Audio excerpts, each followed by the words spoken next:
Cette année, le MUCEM nous a proposé de participer à un projet avec le CCR, qui est le Centre de conservation et de réserve du MUCEM. Et les élèves ont dû s'emparer d'objets du quotidien qui sont conservés là-bas et en faire une exposition et devenir du coup commissaire de l'exposition.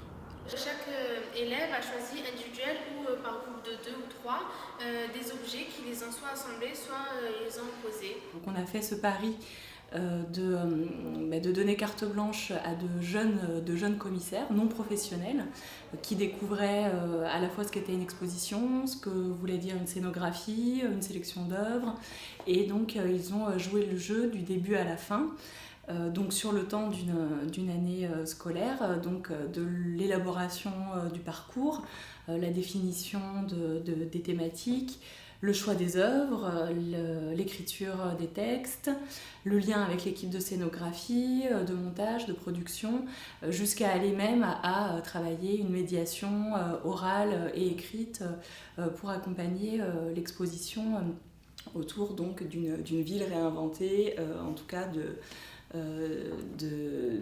d'une ville espérée, nouvelle, qu'ils avaient envie de faire découvrir au public. On n'a pas le même avenir juste parce qu'on est sous le label du 3e arrondissement. Et ce serait bien en fait, de pouvoir casser ce dôme et de pouvoir partir. Si on regarde les détails, il y a encore le bouchon. Donc on pourrait fermer la bouteille et on pourrait arrêter le lavage de cerveau. Je me dis, ces personnes-là, elles doivent faire un pas en avant et aller voir comment ça se passe, aller voir comment les gens y vivent et après avoir leur propre opinion et leur propre pensée à propos de ce quartier. Ça apporte un peu partout un peu plus de diversité. Et sans cette diversité, je pense que les gens ont tendance à tous penser la même chose et à tous faire la même chose. Et de plus, avec cette diversité, ça nous permet en quelque sorte de voyager, mais mentalement. Donc on a eu droit cette année à plusieurs séances dites pédagogiques en classe pour les préparer à cette exposition.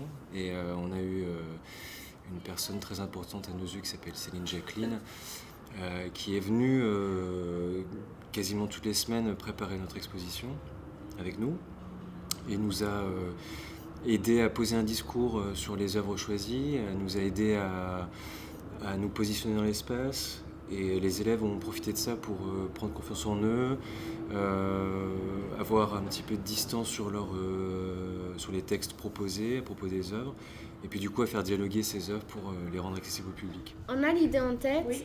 on peut la dire à l'oral, mais après le plus dur pour moi c'était de la mettre à l'écrit, de faire un petit texte vraiment court pour tout expliquer et ça a été un petit peu dur. Les élèves ont vraiment travaillé avec des scénographes comme n'importe quel commissaire d'exposition le ferait, en leur expliquant d'abord aux scénographes leurs propos, ce qu'ils avaient envie de montrer et comment ils voulaient le montrer.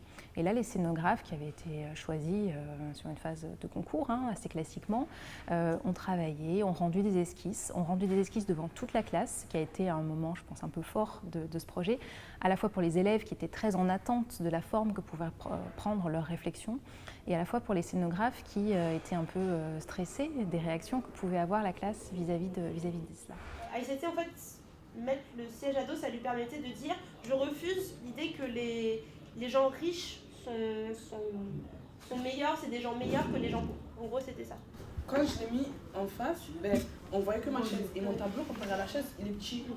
Et en fait, moi, mon tableau, comme il est en noir et blanc, je voulais qu'on voit plus le tableau. Parce que moi, je voulais pas mettre en avant ce qui est bien et ce qui est beau, mais je voulais montrer que même si on est pauvre, il faut montrer ça parce que c'est pas parce qu'on est pauvre qu'on peut pas devenir ce qu'on veut. Et je voulais plus qu'on voit le tableau que la chaise, malgré qu'elle soit plus voyante que le tableau.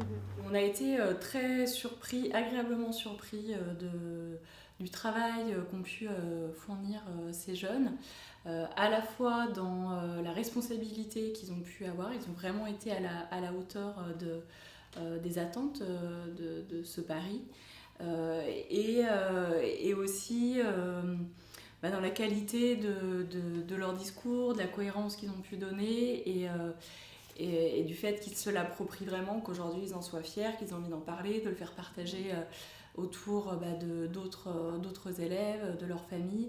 Je trouve que ça a été bien fait, la classe a bien présenté et tout, franchement je suis surpris.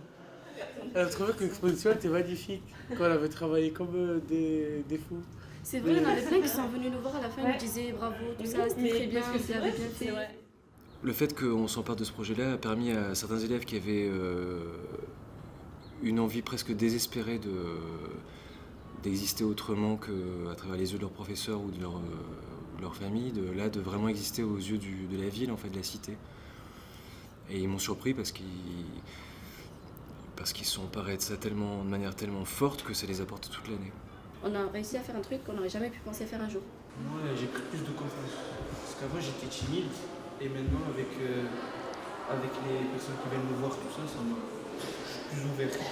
Je trouve qu'on a mûri en fait. On s'est rendu compte de plusieurs choses. C'est vrai, il y a des professeurs Ouais, qui nous sous-estiment beaucoup, alors qu'on peut faire plus que ce qu'ils demandent. C'est vraiment un regard neuf sur nos collections et aussi sur nos manières de repenser des modes de commissariat et de manière générale de repenser un peu nos métiers de musée. Je ressors plein d'espoir parce que j'ai vu des jeunes qui se passionnent, qui aiment les choses, qui ont envie de faire des choses et ça fait très très plaisir. Voilà. Merci.